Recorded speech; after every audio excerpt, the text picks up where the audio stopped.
अस्सलाम वालेकुम नाज़रीन, दिन भर की आम खबरों और तज्जियों के साथ आज 7 बजे में मैं हूं आपके साथ आसमा इकबाल। वही हुआ नाज़रीन जिसका डर था। काबुल ने एहसानात, नेकियां, भलाइयां, मेहमान नवाजियां सब भुलाकर इस्तांबुल में बोल दिया कि हमने टीटीपी के खिलाफ कार्रवाई नहीं करनी। दिल्ली से कुर्बतों के बाद काबुल के लहजे में सिर्फ बदलाव ही नहीं आया, उल्टा वो पाकिस्तान को धमकियां देने लगा है। अफगान वजारत दाखिला के तर्जुमान अब्दुल मतीन कानी ने हर्जा सराई की है कि कोई हमला हुआ तो ऐसा जवाब दिया जाएगा जो पाकिस्तान के लिए सबक और दूसरों के लिए पैगाम होगा। काबुल का सरकारी मीडिया भी मुज़ाकरात की नाकामी का जिम्मेदार पाकिस्तान को करार दे रहा है और हजरत अली से मंसूब ये कॉल दुरुस्त साबित कर रहा है कि जिस पर एहसान करो उसके शर से डरो। नाज़रीन, पाकिस्तान के वज़ीर इत्तलात अताउल्लाह तारड़ ने सोशल मीडिया पर अपने एक्स अकाउंट में मुज़ाकरात की नाकामी का ऐलान किया और साथ ही साथ ये भी लिखा कि अफगान तालिबान से कई बार कहा गया है कि वो दोहा मुआहदे में अपने तहरीरी वादे पूरे करें, ताहम पाकिस्तान की काविशें रायगा गईं। तालिबान ने बदस्तूर पाकिस्तान मुखालिफ दहशतगर्दों की हिमायत जारी रखी। वफाकी हुकूमत के तर्जुमान ने इस बारे में मजीद कहा कि पाकिस्तान दहशतगर्दों, उनके ठिकानों और सहूलतकारों के खात्मे के लिए तमाम वसाइल बरोए कार लाएगा। ऐसा ही कुछ वज़ीर दिफा ने भी कहा है। एक न्यूज़ शो में उन्होंने अफगानिस्तान की जानिब से इस्लामाबाद पर हमले की धमकी के जवाब में कहा कि हम उन्हें 50 गुना शिद्दत से ज़्यादा मुंह तोड़ जवाब देंगे। इस ऑप्शन के साथ पाकिस्तान के पास मजीद क्या ऑप्शन है नाज़रीन? क्या वो सरहद पार से दहशतगर्दी रोकने के लिए अपना दिफाई हक इस्तेमाल करेगा या बातचीत का मजीद मौका देगा? इस सूरत हाल को हमारा पैनल कैसे देखता है और क्या राय रखता है? प्रोग्राम का बाकायदा आगाज़ करने के लिए उनके पास चलते हैं।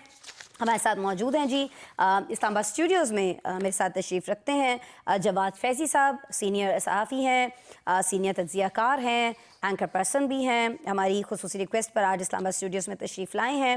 मुझे कराची से ज्वाइन किया है इम्तियाज़ फ़रहान साहब ने, जो न्यूज़ 1 कराची के लिए हमारे ब्यूरो चीफ़ हैं। मोहम्मद नौशाद अली साहब सीनियर एनालिस्ट हमारे साथ हमेशा की तरह हमारी रिक्वेस्ट पर मौजूद हैं। जुल्फ़कार राहत साहब सीनियर तज्ज़ियाकार हमें ज्वाइन किए हुए हैं लाहौर से वीडियो लिंक पर। गुफ्तगू का आगाज़ आज जुल्फ़कार राहत साहब आपसे मैं इसलिए कर रही हूँ कि आपने जो स्माइल अभी दी है ना, ये बड़ी मायनी खेज़ है। सर मुझे ये ज़रा बता दीजिएगा कि अभी जो इस्तांबुल में हुआ है, इससे तो लगता है ऐसा है कि ख्वाजा आसिफ का जो खदशा था वो दुरुस्त साबित हुआ। इस्तांबुल में मुज़ाकरात नाकाम हुए, पाकिस्तान के पास बहुत सारे ऑप्शंस थे हैं। इनकी तिजारत जो है, जब हम अफगानिस्तान की बात करते हैं तो सर वो हम पर मुनहसर है। मुहाजिरीन की वापसी का इशू है, क्या हम दबाव बढ़ाकर उनसे कुछ मनवा सकते थे या अभी भी ऑप्शन है मनवा सकते हैं सर? आसमा, मैंने भी कल परसों में यही कहा था। रिपीटेडली मैं ये कह रहा हूँ कि ये लातों के भूत बातों से नहीं मानते। इनसे हमने प्यार करके देख लिया, 30-40 लोगों को, लाख लोगों को होस्ट करके देख लिया, अपनी मैशत को तबाह बर्बाद करके देख लिया, जी। अपनी माशरत को तबाह बर्बाद करके देख लिया। ड्रग माफिया, असला, हर चीज का तोहफा हमें मिला और वो सारी चीजें करने के बाद अब फाइनली ये हमें सिला मिल रहा है कि इंडिया के 4 टकों की खातर ये अपने दोस्तों को भूल गए।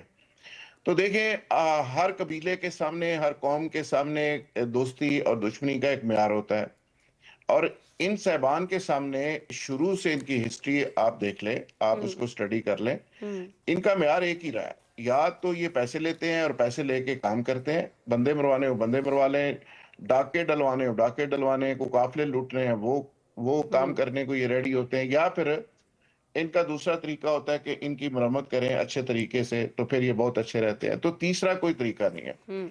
हमने 800 के लगभग एफर्ट्स करके देखी, कोई हमने वफूद नहीं छोड़े, उलमा के वफूद, मौलाना फजल रहमान साहब, हर काम हमने करके देख लिया। को 200 के लगभग हमने सफारती सतह के ऊपर एफर्ट्स करके देख ली। फजल रहमान साहब ने कहा ये हमारे बच्चे हैं, हमारे मदारस में पढ़े हैं, मैं इनको समझा सकता हूँ। हमने कहा रियासत पाकिस्तान ने कहा जी आप समझा के देख लें, और बहुत सारे लोगों ने कहा जी हमें भेजे, हम समझा लेते हैं। हमने कहा जी आप भी देख लें। सारी एफर्ट करने के बाद पता ये चला कि उनके नजदीक ना फजल रहमान की अहमियत है, ना हमारी दोस्ती की अहमियत है, ना उस मेजबानी की अहमियत है जो हमने की। उनके नजदीक कुछ 3.5-4 बिलियन डॉलर जो इंडिया ने उनको दिया है उसकी सिर्फ इंपॉर्टेंस है।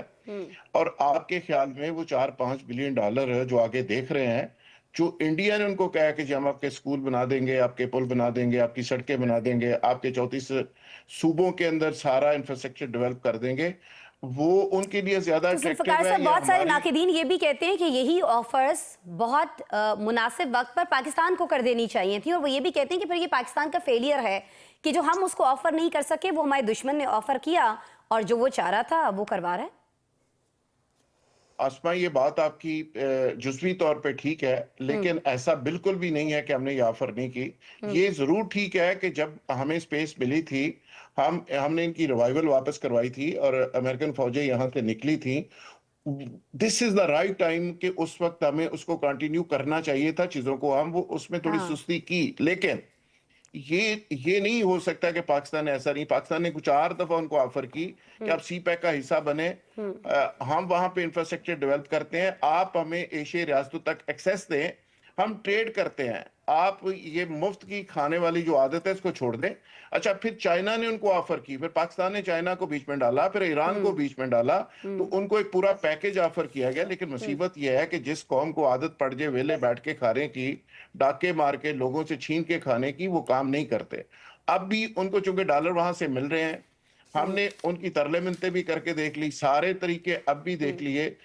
अब इंडिया की पॉलिसी है, इंडिया की पॉलिसी है कि टू वे से वो आपको घेरना चाह रहा है। वो आपको फ्रंट से भी घेरना चाह रहा है, बैक से भी घेरना चाह रहा है, मशरक और मगरब दोनों तरफ से आपको अंगेज करना चाह रहा है। अब पाकिस्तान ने उसका तोड़ जो निकाला है, आप भी जाके ग्रेटर बांग्लादेश के जो नक्शा हमारे वाइस चीफ को वहां पे यूनुस साहब ने, डॉक्टर यूनुस ने पेश किया, तो इंडिया पूरे के अंदर कहरा मचा हुआ है। जी। तो हमने भी उसका जवाब उसी तरह से दिया है कि भाई आप हमें दोनों तरफ से एंगेज कर सकते हो, तो हम आपको 3 तरफ से एंगेज कर सकते हैं।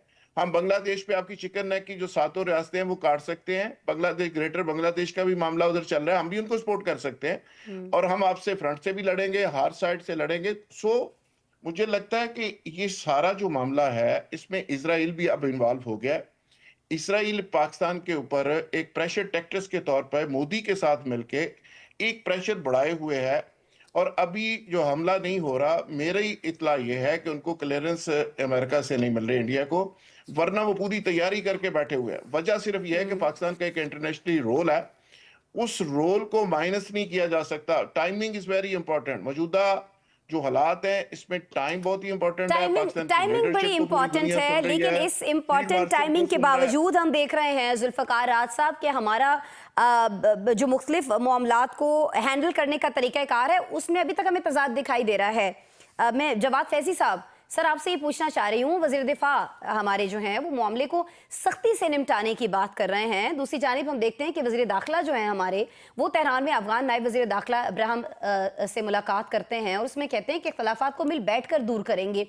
ये जो पॉलिसी में कन्फ्यूजन है, ये पाकिस्तान की जानिब से दोबारा डायलॉग की दावत है। आपको नहीं लगता कि इसकी वजह से भी बहुत सारे प्रॉब्लम्स क्रिएट हो रहे हैं? हम अभी तक समझ ही नहीं पा रहे हैं कि हमें कार्रवाई करनी है, भरपूर कार्रवाई करनी है या नहीं, बैठकर बातचीत से मामलात हल करने हैं? सर देखिए, मैं ये समझता हूँ कि जिस कदर अभी जुल्फ़िकार भाई ने बात की ना कि जिन पे हमने एहसान किया, और आपने भी हज़रत अली रज़ी अल्लाह ताला अन्हु की कॉल का हवाला भी दिया।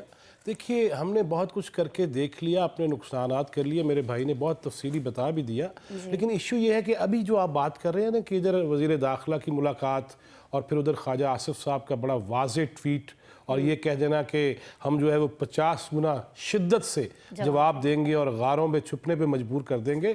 देखिए, डिप्लोमेसी इसी को कहा जाता है।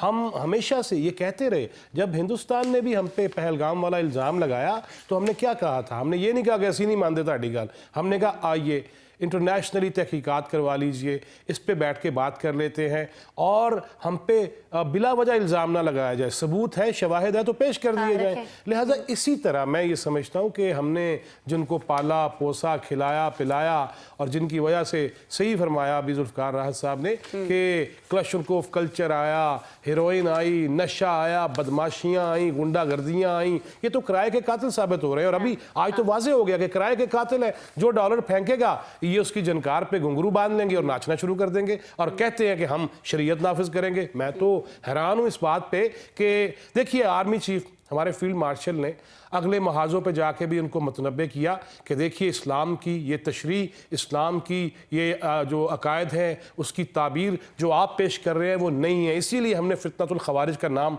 देना शुरू कर दिया और फितनतुल हिंदुस्तान का। लिहाजा मैं समझता हूँ कि फिर मैं आपके सवाल पे ही आता हूँ कि एक तरफ हमने डेफिनेटली अपने मुल्क के दिफा के हवाले से बड़ा चौकन्ना भी रहना है, चाको चौबंद भी रहना है, और सिर्फ अफवाज पाकिस्तान ने नहीं, मैंने भी रहना है, आपने भी रहना है, अवाम ने भी रहना है। लेकिन उसके साथ साथ ये नहीं हरगिज़ हो सकता, हम तो आज भी ये कहते हैं ना, और हमने कहा जब डोनाल्ड ट्रंप ने हंस के कहा कि पाकिस्तान और हिंदुस्तान के दरमियान ताल्लुकात अच्छे होने चाहिए ना, तो शहबाज शरीफ साहब ने भी हंस के आंख तो आधी बंद करके कहा हाँ जी होने चाहिए। लिहाजा मसला ये है कि हमें रास्ते भी बंद नहीं करने, लेकिन किसी को अपने घर का रास्ता खुला भी नहीं देना कि वो जब चाहे वो आ जाए जत्थे बना के और हमारे जवानों को शहीद कर दें। देखिए, हमारी ना मसाजिद महफूज रही थी इनसे, ना इमाम बारगाहें महफूज रही थी, ना चर्च महफूज रहे थे, ना अवामी जो मकामात थे वो महफूज रहे थे। बुजुर्ग हों, बच्चे हों, औरतें हों, और फिर वो जवाने राना जिनके हम रोज़ जनाजे उठाते हैं, कब तक बर्दाश्त होगा? ये तो बड़ी वाज़ेह लाइन है। हाँ, चूँकि हम मोहल्लेदार हैं, चूँकि बदकिस्मती है हमारी कि अफगानिस्तान हमारा मोहल्लेदार और हिंदुस्तान हमारा मोहल्लेदार है, लिहाजा हमने मुज़ाकरात के दरवाजे भी नहीं बंद करने। उसकी वजह कि फिर तो ईंट से ईंट बजाने वाली बात आ जाएगी ना। हम आखिरी वक्त तक कहते रहेंगे, समझाते रहेंगे कि आइए बैठ के बात कर लीजिए, अपने जराइम का एतराफ़ कर लीजिए और आइंदा ना दोहराने का अज़्म कर लीजिए और मुआहदा कर लीजिए। ठीक है, बहुत सारे लोगों ने ये बात की भी है, जैसे भी वज़ीर दाखिला को ले लीजिए, वो भी यही एफर्ट करते हुए हमें दिखाई दे रहे हैं। फिर कहीं ना कहीं यहाँ पर नौशाद साहब जिक्र आ जाता है पीटीआई का, कि पीटीआई ने जब ये ऑफ़र की कि भाई आप हमें इनसे मुज़ाकरात करने दीजिए, हमारे कुछ लोगों को इनसे मुज़ाकरात करने दीजिए, जो लाहे अमल आप अपनाने जा रहे हैं उसमें आप पीटीआई को इग्नोर मत कीजिए, हमें शामिल कीजिए, हम बेहतरीन रिजल्ट्स जो हैं वो दे सकते हैं। तो आपको नहीं लगता कि अगर उनकी बात मान ली जाती नौशाद साहब, अगर उनको इन मुज़ाकरात में शामिल कर लिया जाता तो रिजल्ट कुछ और होता? आज हम ये ना बता रहे होते अपने देखने वालों को कि डेडलॉक आ गया है इन मुज़ाकरात के अंदर, इस गुफ्तगू के अंदर। बिस्मिल्लाहिर्रहमानिर्रहीम। देखिए, सबसे पहला जो पॉइंट समझने की ज़रूरत है वो ये है कि जो पाकिस्तान तहरीक इंसाफ जो बात कहती है मुज़ाकरात करने की, वो बेसिकली तहरीक तालिबान पाकिस्तान से मुज़ाकरात की बात कहती है, यानी इन दहशतगर्दों से मुलाकात की बात कहती है जो जिनके साथ हम मुज़ाकरात नहीं कर सकते, क्योंकि वो हमारे यहाँ दहशतगर्दी के जैसे कह लीजिए कि उन्होंने बर्पा कर रखी है, उनके साथ मुज़ाकरात नहीं हो सकते। पाकिस्तान इस वक्त मुज़ाकरात कर रहा है तहरीक तालिबान अफगानिस्तान के साथ, जो वहां की एक अबूरी हुकूमत है। ये बड़ा एक मेजर डिफरेंस है जो समझने की जरूरत है, क्योंकि वहां पे हमारा मौक़िफ़ ये है कि जो अफगान सरजमीन है वो पाकिस्तान में जो दहशतगर्दी है उसके लिए इस्तेमाल हो रही है, और उसमें जो प्रॉक्सी है भारत की, वो जो वाया अफगानिस्तान या वाया अफगान हुकूमत, वो तहरीक तालिबान पाकिस्तान, BLA और दीगर दहशतगर्द ग्रुप है। अब पाकिस्तान जो है उस हुकूमत से ये कहता है कि जनाब आप अपनी सरजमीन जो है उसको इस्तेमाल नहीं होने देंगे, ये कमिटमेंट आपने दोहा में की थी, इसको आप इंश्योर करें, यकीनी बनाएं, और इसकी गारंटी वो देने को तैयार नहीं है। इसमें फर्क है। पाकिस्तान तहरीक इंसाफ ने जो मुज़ाकरात किए थे करके, वो जो जिन दहशतगर्दों को यहाँ बसाया था, और जो पॉलिसी वो उनकी है, या जो पाकिस्तान तहरीक इंसाफ के दोस्तों की जो पॉलिसी है, वो पाकिस्तान को किसी सूरत में भी कबूल नहीं है, रियासत पाकिस्तान को। और पाकिस्तान को इस वक्त उसकी रीजन ये है कि उस पॉलिसी का जो नतीजा है वो बहुत बुरा निकला है। वो इतना बुरा निकला है कि आज आपको इस वक्त आपको सामना ये करना पड़ रहा है कि नौशाद साहब, लेकिन देखिए अपने इस मौक़िफ़ के हक में उनके पास जो अदाद शुमार हैं वो ये बताते हैं कि जब उनकी बात पर अमल दरामद करते हुए ये मुज़ाकरात हुए, ये मामला तय हुए, तो उसके बाद दहशतगर्दी का जो ग्राफ है वो बहुत ज़्यादा नीचे आता हुआ हमें दिखाई दे रहा था। और मैं अब थोड़ा सा आपसे इस बात पर इख्तलाफ करूंगी कि ये क्यों समझा जाता है कि पीटीआई जब ये कहती है कि हमें मुज़ाकरात में शामिल करें, तो वो ये कह रही है कि हम जी टीटीपी से मुज़ाकरात करेंगे। वो भी तो यही कह रहे हैं कि जो तहरीक तालिबान है, जो इस वक्त इक़्तिदार में तालिबान है, जो वहाँ पर इस वक्त अबूरी हुकूमत है, हमें उनसे मुज़ाकरात के अंदर शामिल किया जाए। तो हम ये तासुर देने की क्यों कोशिश करते हैं कि पीटीआई वाले जो दहशतगर्द गिरोह हैं उनसे मुज़ाकरात करना चाहते हैं? नौशाद साहब देखिए, इसमें जब आप कोई अमल करते हैं ना, जो आपके पास माजी में जो आपने किया होता है, जो फैक्ट्स एंड फिगर्स होते हैं, आप उन पे बात करते हैं। देखिए, ये जिन फिगर्स की आप बात कर रहे हैं या अफगान तालिबान देते हैं, वो टाइम है जिस वक्त मुज़ाकरात हुए, और वो ये चाहते ही यही हैं कि वो इसलिए ये मामला इस तरह से करें क्योंकि वो जब उनका दिल चाहेगा वो आपको जो है वो दहशतगर्दी पे कंट्रोल करेंगे, और जब दिल चाहेगा वो आपके लिए प्रॉब्लम क्रिएट कर देंगे। इस एक पर्सपेक्टिव के अंदर जो चीजें आपके सामने हैं उसको अगर आप देखें तो आप ये नहीं कर, इसी का नतीजा भुगतने के बाद तो ये फैसला किया गया है कि ये मुज़ाकरात और ये वाले मामलात नहीं होंगे, क्योंकि हम अपनी शारक जो है वो किसी की गर्दन पे दे के उस पर एतबार नहीं कर सकते कि वो जब चाहे अपनी मर्जी से शारक दबाना शुरू कर दे और जब चाहे हमें जो है वो सांस लेने दे। इस चीज के, इस एक्सपीरियंस के बाद, इस तजर्बे के बाद ही तो पाकिस्तान ने यह फैसला किया कि यह काम इस तरह नहीं चल सकता। इस लीनियंट पॉलिसी से इस दहशतगर्दी के इस मामले को इस तरह से निपटा नहीं जा सकता। ये देखिए, पाकिस्तान का एक राइट है और वो राइट ये है कि पाकिस्तान के अंदर जो दहशतगर्दी है उसके लिए कोई सरजमीन किसी मुल्क की इस्तेमाल ना हो रही हो, ये हमारा हक है। इस हक को हम डिमांड कर रहे हैं अफगानिस्तान से। अफगानिस्तान ये हक हमें देने को तैयार नहीं है, ये कहकर कि जी फला वक्त में दहशतगर्दी में कमी आ, भाई कमी किस तरह आई या ज्यादा दहशतगर्दी ज्यादा कैसे हुई, इस बहस में क्यों पढ़ सकते हैं हम? हमें ये बहस नहीं करनी। हमें ये कहना है कि अफगानिस्तान जो है उसकी सरजमीन दहशतगर्दों की पनाहगाहों के लिए इस्तेमाल नहीं होनी चाहिए। अफगानिस्तान को भारत की प्रॉक्सी नहीं बनना चाहिए, वरना जब दिल चाहेगा वो भारत जो है वो दहशतगर्दी बढ़ा के इस लेवल पे ले जाएगा कि आपको दुजानों बिठा देगा। ठीक है, इसका मतलब तो फिर ये है, इसका मतलब तो नौशाद साहब फिर ये है कि एक ही दफा कार्रवाई हो, भरपूर कार्रवाई हो और बार बार इस चीज का इंतजार न किया जाए कि किस वक्त किस मूड के तहत।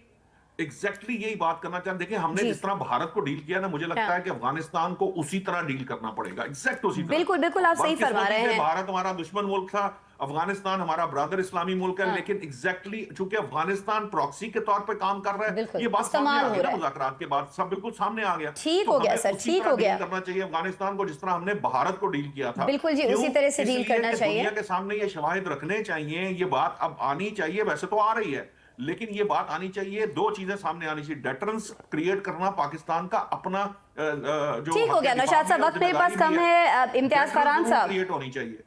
इम्तियाज फरहान साहब, जब हम नाकिदीन की बात करते हैं तो नाकिदीन तो अब ये भी कह रहे हैं, जब सही और गलत फैसलों की बात होती है, कि तालिबान को कहीं ना कहीं अमेरिका के साथ जो जंग थी उसमें कहीं ना कहीं उनके हक की बात करना, उन्हें इक़्तिदार में लाने के लिए उनको सपोर्ट करना, ये भी पाकिस्तान का एक गलत फैसला था और आज हम उसी का खमियाजा भुगत रहे हैं। बिस्मिल्लाहिर्रहमानिर्रहीम। देखें, आपने मौला अली का कॉल जो रिपोर्ट किया कि जिस पे एहसान करो उसके शर से बचो, वो तो मुस्तनद है, लेकिन उसके बाद मौला अली ने उसका रास्ता भी बता दिया है कि अगर मोहसिन कुशी हो, एहसान फरामोशी हो, तो उसके लिए क्या किया जाए। उसके लिए कई एक हम जंगों की भी या हम मार्कों के भी हवाले दे सकते हैं कि जो मौला अली ने खुद भी अंजाम दिए थे और पहले अपने जो खुलफाए राशिदीन थे उनके दौर में भी जो एहसान फरामोश थे उनको सबक सिखाने के लिए किया था। मैं समझता हूँ कि मौला अली का दूसरा कॉल जो है उस पर अब अमल दरामद का वक्त है। और ये जो हम हिंदुस्तान की बात करते हैं, जो हमें नजर आता है जो मुख्तलिफ बातों से, तो वहाँ अमेरिका भी प्रॉक्सी के अंदर है। हम ये ना समझे कि अफगान तालिबान अमेरिका के खिलाफ हैं। अमेरिका का कोई ऐसा एक इकदाम भी नहीं है जो इन अफगान तालिबान के अगेंस्ट जाता हो, चाहे वो एयरपोर्ट बलग्राम एयरपोर्ट वाला भी मामला हो। वहां अगर चाइना की रेजिस्टेंस ना होती, अब तक ये तालिबान, अफगान तालिबान उनके हवाले कर चुके होते। इंटरनेशनल रिपोर्ट्स ये सारी की सारी मौजूद हैं। और देखें, हम एक साइड पे हम बात करते हैं, मिसाल के तौर पे अगर हम तालिबान की सख्ती बात करें, अफगान तालिबान को ये कहना कि जनाब हम तहरीक तालिबान के खिलाफ कोई पाकिस्तान के खिलाफ कार्रवाई नहीं करेंगे, वो सिर्फ और सिर्फ पीटीआई की जो ये पॉलिसी है उसका नतीजा है, जो ये सख्तगिरी है। क्योंकि उन्हें भी एक स्पेस चाहिए पाकिस्तान के अंदर। मुझे आप मुजाहिदीन के दौर में, उसके बाद तालिबान के दौर में, मुझे काबुल, सऊदी अरब, यूएई, टर्की, किसी भी मुस्लिम मुल्क का कोई एक मदरसा बता दे जो उनके साथ जाकर खड़ा हुआ और उनके साथ उन्होंने अमली तौर पर जहाद में या जो भी एक रेजिस्टेंस थी उसमें हिस्सा लिया। पाकिस्तान में आपको इस तरह के दर्जनों मदारिस नजर आएंगे जहां के तुलबा वहां गए। और मुझे एक वार लॉर्ड्स बता दें मुजाहिदीन के दौर का और तालिबान के दौर का, जिसके बच्चों को नुकसान पहुंचा हो, जिसको खुद नुकसान पहुंचा हो, माली या जिस्मानी। और पाकिस्तान से जितने लोग गए थे 90% शहीद किए जा चुके हैं पाकिस्तान वापसी के बाद भी। पाकिस्तान वापसी के बाद भी उन्हें घरों के दरवाजे पे शहीद किया गया है। ऐसा नहीं है कि, अब देखें, बात यह है कि कम से कम ये पर्दा हटना चाहिए। मैं ये समझता हूं कि जो मोहसिन नकवी साहब बात कर रहे हैं, डिप्लोमेसी में कर रहे हैं तो बिल्कुल ठीक है, अदरवाइज नहीं करनी चाहिए। अब एक चीज कैटेगोरिकली एक साइड पर हो गई, आप अगर ट्राइबल एरिया का विजिट करेंगे, मैं कई मरतबा विजिट कर चुका हूँ, तालिबान के दौर में भी और मुजाहिदीन के दौर में भी, एक बड़ी अक्सरियत ट्राइबल एरिया की है जो खुश नहीं है इनसे। इनकी वजह से उनके बच्चों के फ्यूचर खत्म हो गए, इनकी वजह से वहां पर डेवलपमेंट का काम नहीं। अगर वहां पे आपको अगर कॉलेजेस नजर आएंगे, स्कूल नजर आएंगे, तो आपको हमारी मुसल्लह फौज की जानिब से कायम किए हुए नजर आएंगे, बाकी आपको नहीं मिलेंगे। आपको क्रेडिट कॉलेज मिलेंगे। ठीक है जी, बहुत सारी अगर अच्छी चीजें वहां पर हो रही हैं तो पाकिस्तान ने की हैं, लेकिन पाकिस्तान के साथ अगर बहुत सारे बुरे मामलात हो रहे हैं तो वो अफगानिस्तान ने किए हैं। और ईरान, इम्तियाज साहब, सॉरी ब्रेक लेना है। हाँ, ईरान आपके साथ खड़ा होगा, खुदा ना खास्ता कोई बात, ये जो धमकी दी है ना कि हमें ऐसा सबक सिखाए, ईरान आपके साथ खड़ा होगा, चाइना आपके साथ खड़ा होगा, इस्तांबुल ने वाज़े तौर पे कर दिया, दोहा ने भी वापस कर दिया है, पूरी इस्लामिक कंट्रीज हमारी विटनेस हो चुकी हैं। अब हमें बिल्कुल बिस्मिल्लाह करना चाहिए, दोस्तम और अहमद शाह मसूद को नहीं भूलना चाहिए। और हमारे साथ तो सऊदीया भी खड़ा होगा सर, क्योंकि अब तो हमारा एग्रीमेंट है ना। इम्तियाज इस पे कुछ कहना चाह रहे हैं इम्तियाज साहब? इम्तियाज इस पे बिस्मिल्लाह नहीं करनी चाहिए, बिस्मिल्लाह है अल्लाह अकबर कहना चाहिए।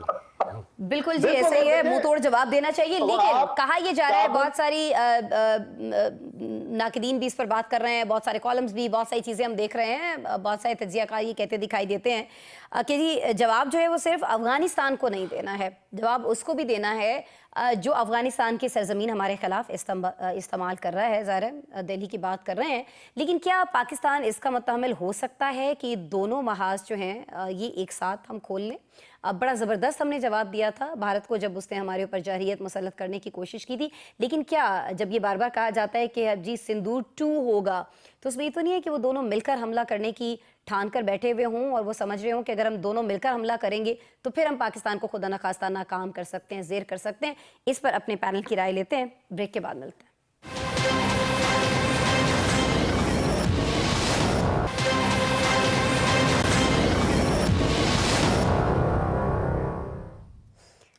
वेलकम बैक जी। हमारे वज़ीर दिफा कहते हैं कि मुज़ाकरात की जो नाकामी है जो इस्तांबुल में हुए हैं पाकिस्तान और अफगान तालिबान के दरमियान, उसकी नाकामी के पीछे नई दिल्ली है और काबुल जो है इस वक्त नई दिल्ली की प्रॉक्सी बन चुका है। हम ये भी जानते हैं कि जितनी दहशतगर्दी की कार्रवाइयाँ हो रही हैं उसमें ज़्यादातर भारत का हाथ है, जिसके लिए अफगानिस्तान की सरजमीन इस्तेमाल की जाती है, वहाँ पर उनको फंड्स दिए जाते हैं, यहाँ पर लोगों को भेजा जाता है, वहाँ पर भारत के जो लोग हैं, रॉ के जो लोग हैं, वो उनको तरबियत देते हैं पाकिस्तान के ख़िलाफ़।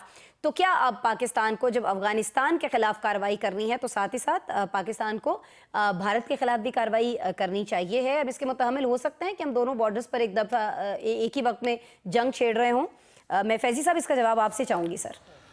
देखिए, पिछले सेगमेंट में जिस तरह जुल्फ़िकार राह साहब ने ये कहा ना कि सिर्फ हिंदुस्तान ही नहीं बल्कि इसराइल भी मुकम्मल तौर पर, और उसके तो ड्रोन्स हमने आज तक पकड़े हुए हैं और उनको बड़ी कुछ चीज़ें हमने हासिल भी कर रखी हैं, उसको भी हमसे ही सबसे ज़्यादा ख़तरा है। और इसके साथ साथ सिर्फ जिस तरह इम्तियाज़ कह रहे थे ना कि सिर्फ इसराइल और हिंदुस्तान ही नहीं बल्कि बहुत सारी ऐसी दीगर क़ुव्वतें भी हैं जो चाइना के हवाले से, जो इस खित्ते के हवाले से, जो पाकिस्तान के हवाले से, ईरान के हवाले से चाहती हैं कि यहाँ गड़बड़ हो और मामलात जो है वो अमेरिका आ जाए या दीगर क़ुव्वतें जो है वो अपनी फतूहात का खुदा न खास्ता ऐलान करना शुरू कर देंगी। लिहाजा ये साजिशें तो बड़ी गहरी हैं और ये बड़ी पुरानी साजिशें हैं। मुझे तो, मैं पहले भी ये कई दफ़ा कह चुका हूँ कि मुझे तो आगा शोरश काश्मीरी मरहूम याद आ जाते हैं जिन्होंने 60 और 70 की दहाई में ये लिखा था कि कौन कौन से ममालिक और इसराइल, और ख़ास तौर पर इसराइल का जिक्र किया कि इसराइल से जो चीज़ें चलेंगी और पाकिस्तान में गड़बड़ करने की कोशिश की जाएगी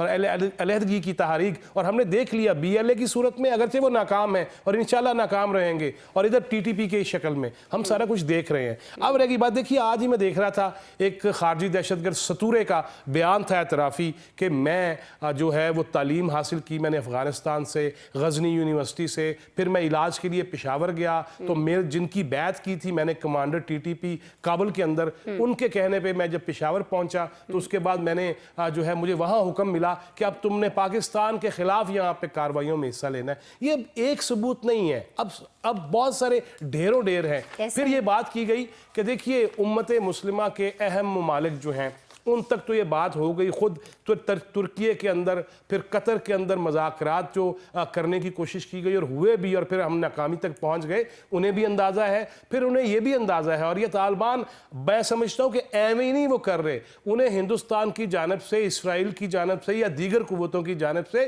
भारी भरकम लालच है। इसलिए देखिए, सऊदी अरब के साथ जो हमारा तारीखी दिफाई मुआहदा हो गया, हम हरमैन शरीफैन के मुहाफिज है तो सऊदी अरब पाकिस्तान का मुहाफिज है। ये भी जहन में रहे कि ये किस तरह के मामलात किए जा रहे हैं कि फिर से उम्मत मुस्लिमा के ममालिक को सामने ला के खड़ा करने की ये साजिश है। अफगानिस्तान के अंदर अगर ये सब कुछ हो रहा है तो मैं यही कहूँगा कि क्या अगर उन्हें कुरान पाक का तर्जमा नहीं आता तो फ़ारसी में करवा के पढ़ ले कि क्या कि मतलब है क्या क्या। वातसमू बिहब्लिल्लाहि जमीअन वला तफर्रकू, ये इनको नहीं पता। और क्या इनको नहीं पता कि फितना और फसाद बर्पा करने वाला उसकी इस्लाम में, शरीयत में क्या सज़ा है? इनको तो पता होना चाहिए। ये दारुल उलूम देवबंद में जाके तो लेक्चर दे सकते हैं।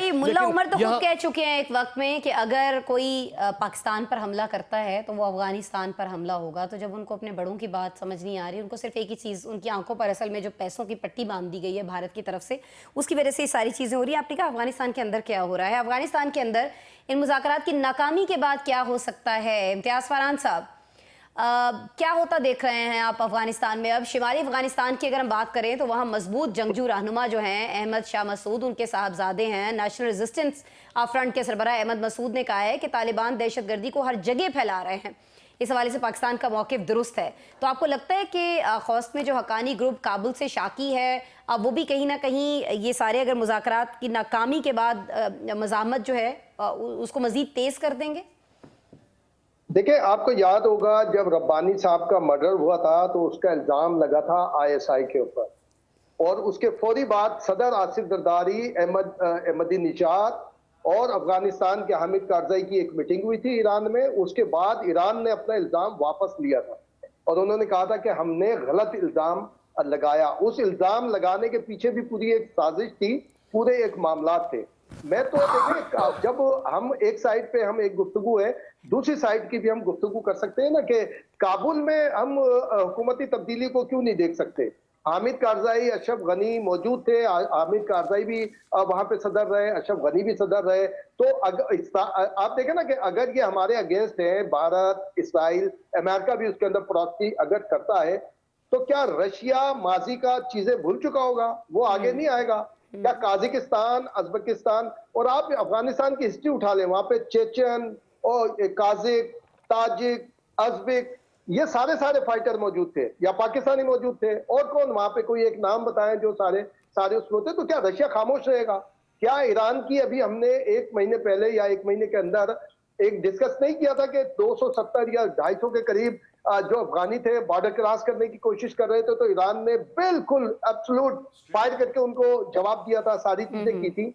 बात यह है कि अगर ये प्रॉक्सी वहां पर हिंदुस्तान के साथ मिलकर हो रही है तो जो, जैसे आपने कहा, दोस्तम का पूरा इलाका मौजूद है, अहमद शाह मसूद उसके लोग मौजूद है, अशरफ गनी वाले मौजूद है और काफी सारे। तो हम इस बात के ऊपर भी बहस कर सकते हैं कि क्या काबुल की हुकूमत तब्दील होने जा रही है किसी अफगानी ही की? वहां पे कोई ज्वाइंट कौमी, इस वक्त तो वन साइडेड हुकूमत है अफगान तालिबान की, जिसमें जो जुल्फकार राज साहब ने एक रोज पहले जिक्र किया था, कॉफी वाले कप वाली बात हो रही थी सारी सूरत। तो वहां पे क्या कौमी हुकूमत नहीं बनाई जा सकती दोबारा?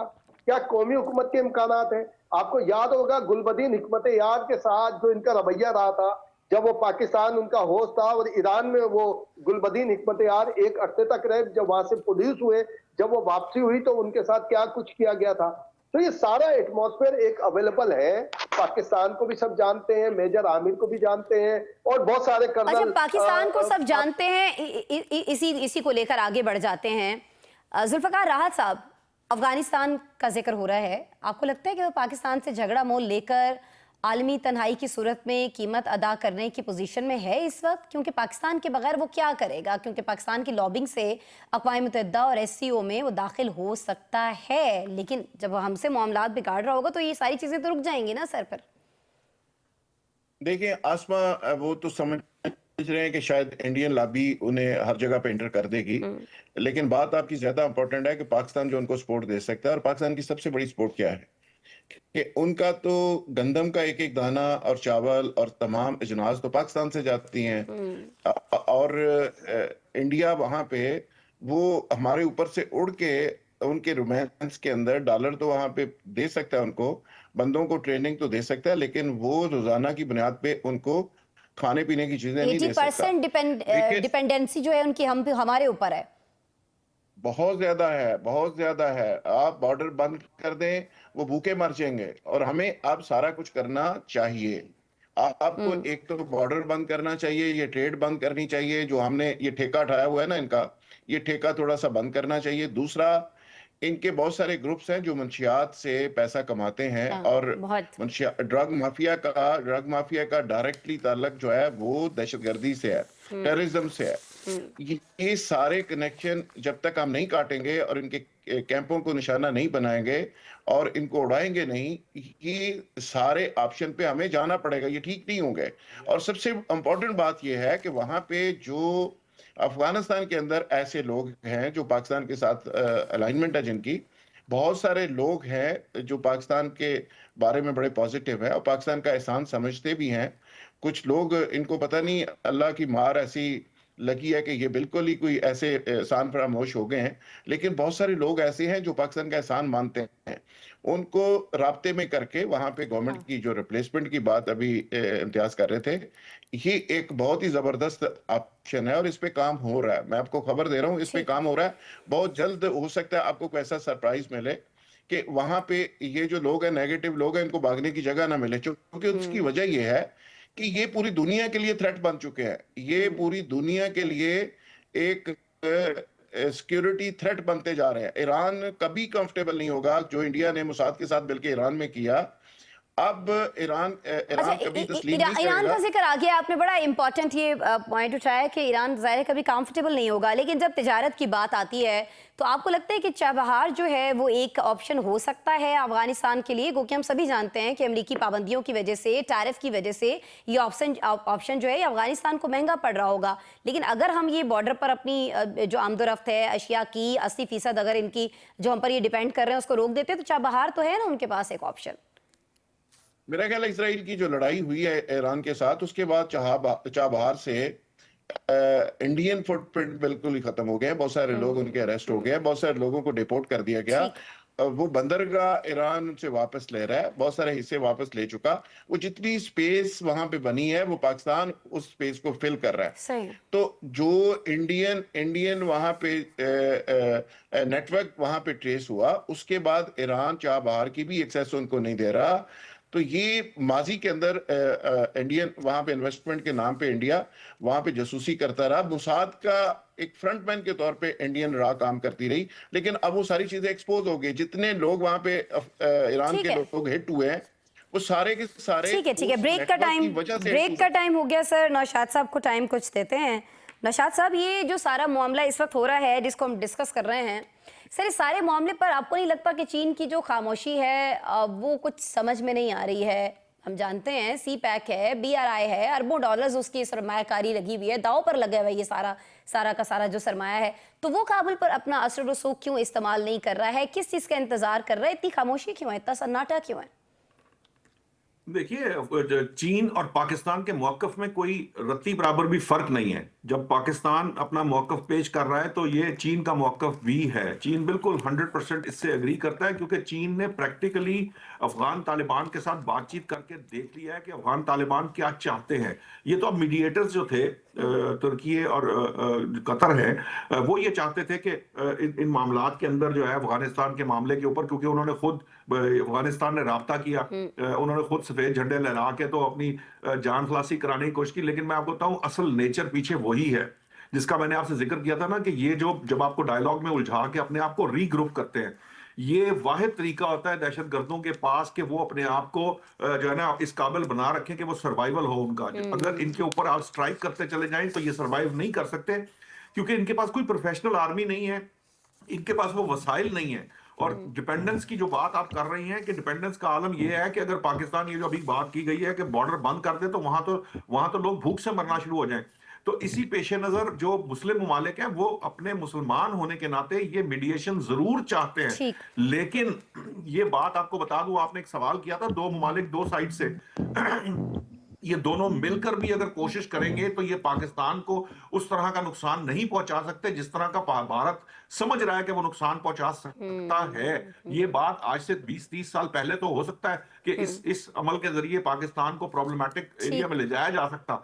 अब ये मुमकिन नहीं रहा क्योंकि वॉरफेयर का तरीकेकार तब्दील हो गया और अब जो लेटेस्ट वॉरफेयर है उसमें पाकिस्तान को एज हासिल है और वो बैक वक्त ये दोनों महाज संभालने की पोजीशन में भी है, ना सिर्फ संभालने की पोजीशन में है बल्कि इसके अंदर अच्छा खासा नुकसान बैक वक्त दोनों अफगानिस्तान और भारत को बैक वक्त दे सकता है। फैजी साहब कुछ ऐड करना चाह रहे हैं जी, ब्रेक लेना है मुझे नौशाद साहब। हम भी ये चाहते हैं, मैं आपको बताऊं, समवेयर इनसाइड पाकिस्तान भी ये चाहता है कि ये काम हो ताकि वंस फॉर एवर ये मामलात अब सेटल किए जाएं। पाकिस्तान मजीद इस मामले को लिंगर ऑन नहीं करना चाहता, वो चाहता है कि ये फैसला कुछ तरीके से इस पे बात हो जाए। आपने चाबहार की बात की, उस पर बात हो गई कि ईरान को ये पता चल गया कि जब इसराइल उस पर हमला आवर था तो हिंदुस्तान के साथ मिलके हुआ है और कौन उसके साथ कदम से कदम मिला के खड़ा था, वो पाकिस्तान था। लिहाजा एक जुमला इसलिए मैं कहना चाह रहा था, ये मोहसिन नकवी साहब सिर्फ अकीदतन ईरान नहीं जाते बल्कि बहुत सारे मामलात जो है वो डिस्कस करने जाते हैं कि दाखिली तौर पे अगर आपके रास्ते से अफगानी आए तो फिर आपके साथ हमारे मामलात ख़राब हो जाएंगे। और ये याद रखिएगा कि आपके साथ खड़ा कौन था जब पूरी दुनिया में आपके ताल्लुकात किसी से इतने अच्छे नहीं थे, पाकिस्तान आपके साथ खड़ा था। लिहाजा अब आपका रास्ता इस्तेमाल नहीं होना चाहिए और ये बड़ा वाजे कर दिया गया ईरान पे। लेट्स सी जी, वाजे कर दिया गया है। ईरान इस पर क्या लाहेमल इख्तियार करता है अगर खुदा न खास्ता पाकिस्तान पर कोई ऐसा वक्त आता है। और हम खुद भी वैसे बड़े भारी हैं और हमने ये सिर्फ हिंदुस्तान को नहीं बताया, हमने ये पूरी दुनिया को बता दिया। और उसके बाद दुनिया भर का जो रवैया है किस तरह से पाकिस्तान के साथ तब्दील हुआ है ये भी सभी के इल्म में है। बहरहाल जी ब्रेक ले लेते हैं, ब्रेक के बाद आज़ाद जम्मू कश्मीर का रुख करेंगे हम, क्योंकि वहाँ हंगामा खेज सियासी अदम इस्तेहकाम जो है वो पैदा हो चुका है। अब इसका हल क्या है, हल है भी या नहीं है, इसको डिस्कस कर लेते हैं ब्रेक के बाद।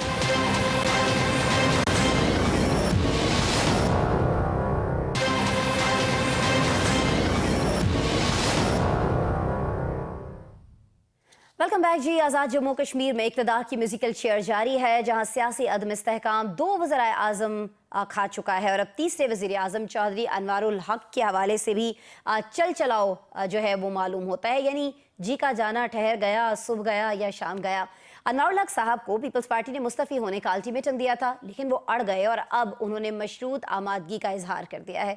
मीडिया ये बताता है, रिपोर्ट कर रहा है कि उनका कहना यह है कि उन्हें और उनके हिमायती जो अरकान हैं उनको तरक्याती फ़ंड्स के इजरा की ज़मानत दी जाए। उन पे पैदर पे तब्दीलियों में बड़ा हाथ, ये जो तब्दीलियाँ वहाँ पर हो रही हैं उन अरकान असम्बली का है नाज़रीन, जो ताकत का तवाज़ुन बदलते रहते हैं, जिन्हें हॉर्स ट्रेडिंग या फिर ये कह लीजिए कि लोटा ट्रेडिंग कहा जाता है। अब जबकि आज़ाद जम्मू कश्मीर में इलेक्शन चंद माह दूर रह चुके हैं, ये तब्दीली क्यों नागुज़ीर है? क्या नई हुकूमत के लिए साफ शफाफ इलेक्शन आसान होंगे? और फिर पीपल्स पार्टी ये सब क्यों चाहती है और नून लीग के सपोर्ट के पीछे मकासद क्या हैं? फैजी साहब सर आप फरमाइएगा, आज़ाद कश्मीर में तीसरा वज़ीर आज़म जाने और चौथा आने की बातें हो रही हैं, इस सियासी अदम इस्तेहकाम का सबब क्या है? ये तो वही सब नहीं हो रहा सर जो 2006 में हुआ था, क्योंकि उस वक्त भी सिचुएशन यही थी ना कि 4 वज़ीर आज़म जो है वो तब्दील करने पड़े थे। देखिए, आज़ाद कश्मीर में हमेशा से ऐसा ही रहा है कि यहाँ पाकिस्तान में वफाक में जिसकी हुकूमत होती है तो फिर इलेक्शन में उन्हीं जमातों की हुकूमत बनती है। आप ये तारीख़ उठा के देख लें। लिहाजा पीटीआई का जब दौर था तो उसमें पीटीआई आ गई और उसके बाद जब पीटीआई नहीं रही तो उसके बावजूद देखें हुकूमत बरकरार रही। उसमें उस वक्त के जनाब नवाज शरीफ का फैसला था और जरदारी साहब का था कि नहीं अभी नहीं छेड़ना।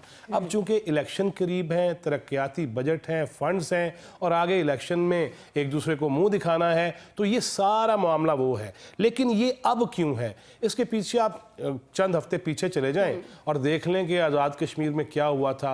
अवामी एहतजाज के नाम पे, तहरीक के नाम पे, हुकूक के नाम पे, तो ये इसलिए अब हुआ है कि जी अंदर खाते जो मेरी इतलात है कि अनवारुल हक साहब ही उसमें मुलव्वस थे कि इस तरह आ जाओ और ये कर लो और यूँ कर लो ताकि वफाक से हम ये मराद ले सकें या फ़ायदे ले सकें आज़ाद कश्मीर के नाम पे। जब ये कलई खुली है तो उसके बाद ये फैसला किया गया कि एक तो इलेक्शन है जैसे मैंने पहले अर्ज़ किया चंद माह बाद, दूसरा ये था कि ये जब हम अपनी फतूहात बात का जश्न मना रहे हैं, जब पूरी दुनिया में आगे बढ़ने की बातें कर रहे हैं, उस मौके पर हिंदुस्तान के साथ जो हमारा कोर इशू है, सुलगता हुआ इशू है, मकबूजा कश्मीर और इधर पाकिस्तान में आज़ाद कश्मीर, वहाँ पर ये हरकतें जेब नहीं देती थी। लिहाजा ये गुस्सा भी है और ये गुस्सा तरफैन नहीं, तरफीन में गुस्सा है। सर, जब ये हम कहते हैं कि अवामी जॉइंट एक्शन कमेटी के मुतालिबात मानना अनवारुल हक साहब के लिए आजमाइश बना, सिचुएशन को डिफ्यूज़ करने के लिए, और वो क्या कर सकते थे, क्या ऑप्शंस थे? आप भी जानते हैं, हमें भी पता है, मुजाहरे पुरतशद्दुद हो चुके थे ना तब तक। तो देखिए, मैं यही अर्ज़ करना चाह रहा हूँ कि अगर ये पुरतशद्दुद मुजाहरे शुरू हो गए थे, जब पुलिस का कोई वाली वारस नहीं हमें नज़र आ रहा था, जब जिसको मर्जी उठाया और नीचे फेंक दिया, यही मैं अर्ज़ करना चाह रहा हूँ। आपने नोट नहीं किया, तरफैन नहीं, तरफीन को गुस्सा इसी चीज़ का है कि इस सतह पे, इस मौका पर, जब हम हिंदुस्तान के हवाले से आज ये कह रहे हैं कि हमने चारों शाने चित कर दिया, और तब आज़ाद कश्मीर की फुटेजेस क्यों पूरी दुनिया में हिंदुस्तान के ज़रिए फैलाने की साजिश को हमने कामयाब होने दिया। लिहाजा ये वो गुस्सा है, ये गुस्सा बजा भी है, मेरा भी यही बनता है, आपका भी यही बनता है कि एक तरफ हम पूरी दुनिया में अपना डंका बजा रहे हों और दूसरी तरफ आज़ाद कश्मीर के अंदर इस किस्म की सूरत हाल हिंदुस्तानी मीडिया अब दिखा रहा हो और पूरी दुनिया देख रही हो। लिहाजा ये होना ही था, और आपने सही कहा था, जी का जाना ठहर गया है। ठीक है जी, लेकिन कमर जमान कायरा जो हैं नौशाद साहब, वो हमें ये कहते दिखाई दे रहे हैं कि हमने कश्मीर में सियासी इस्तेहकाम लाना है और आज़ाद मुनसिफाना इंतखाबात करवाने हैं। इससे कोई ज़्यादा टाइम तो नहीं रह गया, चंद माह रह गए हैं। आपको लगता है कि चंद माह में ये इस्तेहकाम आ जाएगा, ला सकेंगे जिस तरह से कमर जमान कायरा साहब फरमा रहे हैं? देखिए आसमा, जो फैजी साहब ये वो सबसे बड़ा जो मोजिब है इस सारे मामले के अंदर, वो बहुत बड़ी बात थी, क्योंकि वो उसने शॉक किया आपकी तमाम, जो कह लीजिए कि एस्टैब्लिशमेंट हो, आपकी सियासी जमातें हों, कि एक तरफ आप ये कह रहे हों कि जी ये मुतालबात हैं, ये कर तो अवामी नेशनल कमेटी रही है, लेकिन जो वो अवामी कमेटी है उसके पीछे आप जो है उसको ये इजाज़त दे रहे हों, या आप सम हाउस में मुलव्वस हों उन मुजाहिरों को इस हद तक लाने में कि वफाक को जो है वो अपनी तमाम चीज़ें जो इधर जो बाकी मामलात हैं उससे तवज्जो हटा के उनको कश्मीर के मामले के ऊपर डिस्कस करना पड़े। ये यकीनन ये एक यही रीज़न थी जिसकी वजह से ये फैसला किया गया कि अनवारुल हक साहब को मजीद कंटिन्यू नहीं कराया जा सकता। उसकी वजह यह है कि जो पीटीआई के जो थे स्पीकर के तौर पे जब उन्होंने काम किया, तो उस वक्त भी वो एक साजिश करके उन्होंने अपने आप को वजीर आजम बनवाया। और दूसरा ये है कि ये जो आइंदा के इलेक्शन का मामला है, ये भी बड़ा अहम है, क्योंकि जो वहां पे जिस किस्म की तहरीक को न सिर्फ जन्म दिया गया है, बल्कि जिस किस्म की तहरीक बनाई गई है, आप देखिए उसके अंदर कहा जा रहा है, आज ये बातें मीडिया पे, सोशल मीडिया पे प्रोपोगेट की जा रही हैं कि जी वहां एक नई नस्ल तैयार हो गई है, वो सियासतदान जो है उनको, जो पुराने सियासतदान या पुराना तर्ज सियासत है उसको वो माइनस करना चाहते हैं। असल में ये वो एजेंडा है जो दुश्मन ममालिक चाहते हैं कि पाकिस्तान का जो आज़ाद कश्मीर है वहां पे इस किस्म की तरवीज दी जाए इस तरह की चीज़ों की, और यही कुछ हमने पाकिस्तान में देखा। जब हमने यहां उस पर काबू किया, तो हमें अगर हमारे एक हिस्से में ये बात कहीं कामयाब हो जाती है, खुदा ना खास्ता, तो हमारे लिए बड़ी मुश्किलात पैदा हो जाएंगी। और यही चाहता है दुश्मन इस वक्त कि हमें एंगेज किया जाए उन चीजों की तरफ, चाहे वो ठीक हो गया, वक्त चूंकि सेगमेंट का कम है, आपकी इजाजत से मैं जुल्फकार राहत साहब से पूछना चाह रही हूँ। जुल्फकार साहब, ये सारी सूरत हाल है, बहुत सारे लोग जो हैं इसमें पीटीआई पर सवाल उठाते दिखाई देते हैं। कहा यह जा रहा है कि फॉरवर्ड ब्लॉक बनाने में वज़ीर आज़म की तब्दीली का सहरा जो है वो पीटीआई के सर जाता है।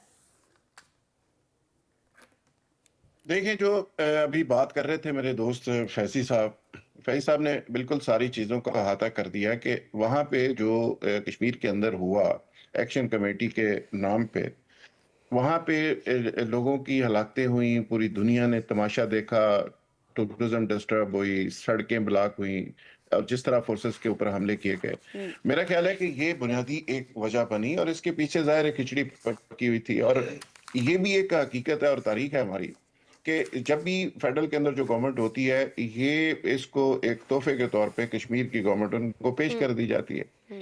और अब भी वहां पे मुझे बताएं कि पीटीआई जो पंजाब में जो उसने किया, जो पाकिस्तान में किया, जो केपी में किया, वही वहां पे हो रहा था। और वहां पे ये हजरात बड़े अच्छे लोग हैं, जो मेंबरान असम्बली हैं, वो बड़े सस्ते और बड़े प्यार मोहब्बत से वो इधर से उधर चले जाते हैं। तो मेरा ख्याल है कि ये बड़े स्मूथ तरीके से ये सारी चीजें अगले चंद दिनों में हो जाएंगी। इसमें अब सिर्फ जो प्राइम मिनिस्टर आजाद कश्मीर है वो तो सिर्फ ये एक बात की गारंटी मांग रहे हैं कि यार मेरे बेशक प्राइम मिनिस्टर ले आए, मैं रिजाइन भी कर देता हूँ मशरूत तौर पे, लेकिन जो मेरा ग्रुप है इनको अगले जो बजट के अंदर तरक्याती सिर्फ फंड्स जो हैं वो जो तरक्याती फंड्स और ग्रांट्स हैं उसको इंश्योर कर दें, तो वहां पे तो चीजें तो सेटल्ड है। मेरा ख्याल है आने वाले दिनों में चीजें बेहतर हो जाएंगी, गवर्नमेंट चेंज ठीक हो है, आने जाएगी, वाले दिनों में अनवर चीजें उल्लाह तो साहब के बेहतर हो भाई भी घर जाएंगी, चले गए, लेकिन जो इम्तियाज जनरल फरहान थे, साहब, और इम्तियाज वो भी फरहान घर साहब, चले आपको जाएंगे। नहीं लगता कि आने वाले दिनों में पीटीआई पार्लियामेंटेरियंस के लिए बड़ी मुश्किलात हो जाएंगी? क्योंकि कहा यही जा रहा है कि जिस तरह कराची में हमने देखा था मेयर के इंतखाबात हुए, पीटीआई के लोगों ने खुद ही टूट कर जाले मेयर के लिए राह हमवार की, यहाँ भी एक के बाद दीगरे जो तब्दीलियां हो रही हैं उसके पीछे भी पीटीआई ही है। पीटीआई पार्लियामेंटेरियंस पर आवाम भी बड़ी कड़ी तनकीद कर रहे हैं, तो इससे तो सरासर नुकसान तो पीटीआई पार्लियामेंटेरियंस का हो रहा है। जो भी सिचुएशन थी अगर डिसॉल्व भी हो जाती है तो देखिए, जवाद भाई ने तो एक बात बता दी, उसको हमारे दोनों साथियों ने डन किया। बिल्कुल बात यही थी, ये सारी सोशल थी। इंटरनेशनली हमें बड़ा प्रॉब्लम आ रही थी उस वक्त, मीडिया कैंपेन में खासतौर पर बहुत ज्यादा प्रॉब्लम आ रही थी, जो हम सब मॉनिटर कर रहे थे उन्हें भी अब ये जो तब्दीली है ना आसमा, ये जो कश्मीर की हुकूमत की, ये गवर्नमेंट ऑफ खैबर पख्तूनख्वा के लिए भी मैसेज है। और उसका मैसेज 2 दिन पहले सुहेल आफरीदी साहब को बड़ी हाई प्रोफाइल मीटिंग में दे दिया गया कि अगर तनख्वाह उसी पे काम करना है, सही चलना है, जो स्टेटमेंट देनी है दें आप। अगर प्रैक्टिकली कुछ हुआ तो फिर आप ये पहला मैसेज है ये कश्मीर वाला, और ये मैं बड़े उसकी वो कर रहा हूँ, इसलिए ये मैसेज। और ये जो हम अफगानिस्तान इशू पर बात कर रहे थे, तहरीक तालिबान पाकिस्तान वाला, वो भी दूसरा मैसेज ये भी खैबर पख्तूनख्वा के लिए है कि आइंदा जब भी इंतखाबात हो, मिड टर्म हो, जर्नल हो, अपने वक्त पर हो, कि यहाँ का मैंडेट भी तब्दील होना है, और उसका आगाज वहीं से है। और खास तौर पर जब फलस्तीन का इशू चल रहा था, उस वक्त जो टॉप हमारे फील्ड मार्शल की तरफ से भी मैसेज गया था इस बारे में, जब कश्मीर में ये मामला हुए थे, जवाद भाई के दोस्त भी काम कर रहे थे वहां पर, हमारे अपने दोस्त भी वहां पर ये सारे काम कर रहे थे, और वहां पर सख्ती से मैसेज दिया गया था, क्योंकि फलस्तीन के साथ साथ ये कश्मीर का इशू भी सोल्यूशन की तरफ जा रहा है। और एक और बात आसमा, आप जो ये बात कर रही थी कि आप ये समझ लें कि लोग जो सिख तहरीक की बात करते हैं ना कि खालिस्तान बनेगा, खालिस्तान। आप ये जहन में रखिए कि खालिस्तान मुमलिकत का सेकंड ऑप्शन भी आ गया है, और वो इंशाल्लाह पाकिस्तान के बहुत ज्यादा हक में है। और ये सारा इंटरनेशनली चल रहा है, इसलिए पाकिस्तान को एंगेज करने की कोशिश हो रही है। हमें चाहिए, जो हमें सुन रहे हैं, देख रहे हैं, कि वो हमारे इदारों की, भले उनके बारे में जो भी राय रखते हो, हमारे तमाम एजेंसीज की आंख, नाक, कान का किरदार अदा करें। जहां जो एंटी स्टेट सर्विस देखे, जो एंटी स्टेट एक्टिविटी देखे, खुदा के लिए एक सादे लिफाफे पे लिखे, ऊपर IB, ISI, MI किसी का नाम भी लिख दें, और वो पोस्ट बॉक्स में डाल दें। अपनी जिम्मेदारी बींगे पाकिस्तानी अब हमें ज्यादा अच्छे तरीके से अदा करनी है। बिल्कुल जी, जबरदस्त मैसेज प्रोग्राम की क्लोजिंग के वक्त आपने नाज़रीन तक पहुंचाया है। बिल्कुल जी, हमें अपनी जिम्मेदारी अदा करनी है, चौकन्ना रहना है, आंखें कान खुले रखने हैं, और किसी भी इस तरह की सरगर्मी का हिस्सा तो क्या कहीं होने भी नहीं देनी है। आबाद शुक्रिया इम्तियाज़ फरहान साहब, जवाद फैजी साहब, जुल्फ़िकार राज साहब और नशाद साहब, आप हमारे साथ मौजूद थे। नाज़रीन, आपने प्रोग्राम देखा, कल फिर मिलते हैं आपसे, ख्याल रखिए अपना।